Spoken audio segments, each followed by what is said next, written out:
Bismillahirrahmanirrahim. Welcome to Ordinary Days video, in which we are going to discuss the clinical anatomy of the orbital region, in which we are going to discuss squint, which is the weakness or paralysis of the ocular muscles.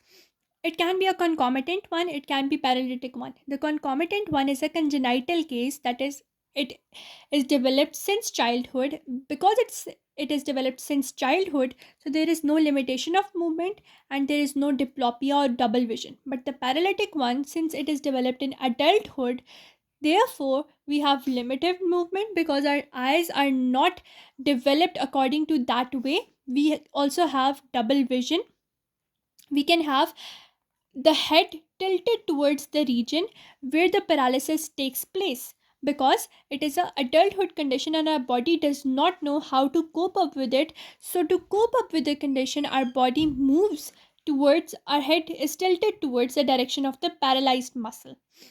So it has diplopia, double vision, limited movement, as well as tilting of the head towards the paralytic muscle.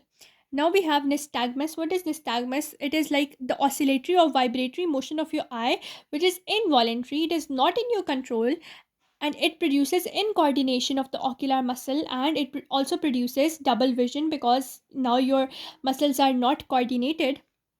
The causes, they can be damage to the cerebellum, they can be damage to the vestibular system, and they can be damaged since childhood, that is congenital reasons. So this was the squint and nystagmus. Now I have some activity for you in which we are going to discuss, we have different motions of our eye and we are going to discuss which muscle is going to produce which movement. So we will begin with this. So for this we have these directions of our eyes. Now we are going to draw the diagrams that I told you. Similarly, you can see this eye is moving towards this direction, this towards this direction, and which muscle was in this location? The muscle was superior oblique, superior rectus. Both of the sides were superior rectus, and if we check it, it is superior recti. Similarly, we are going to go to the second part.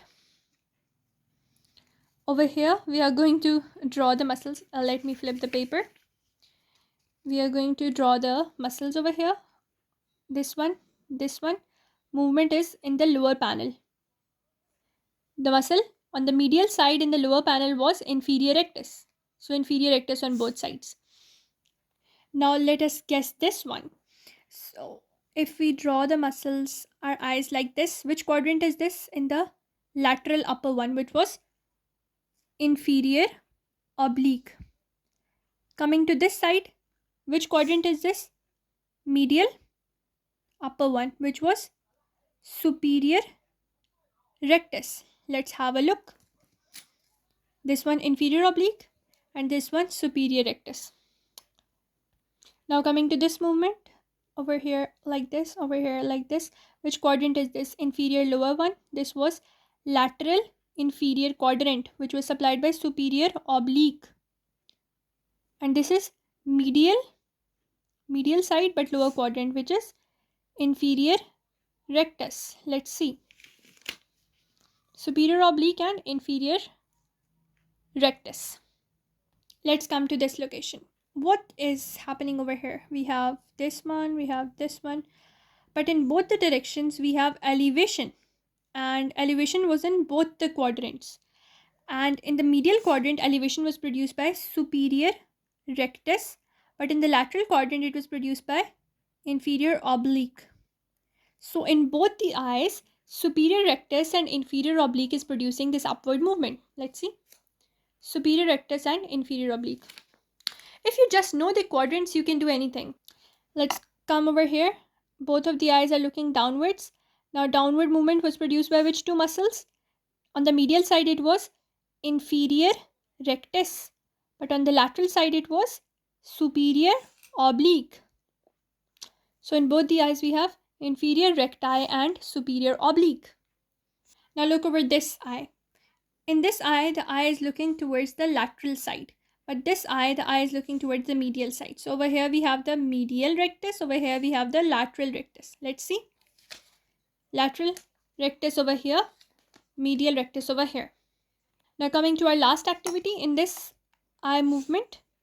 You can see the eye is looking medially, medial rectus. The eye is looking laterally, lateral rectus.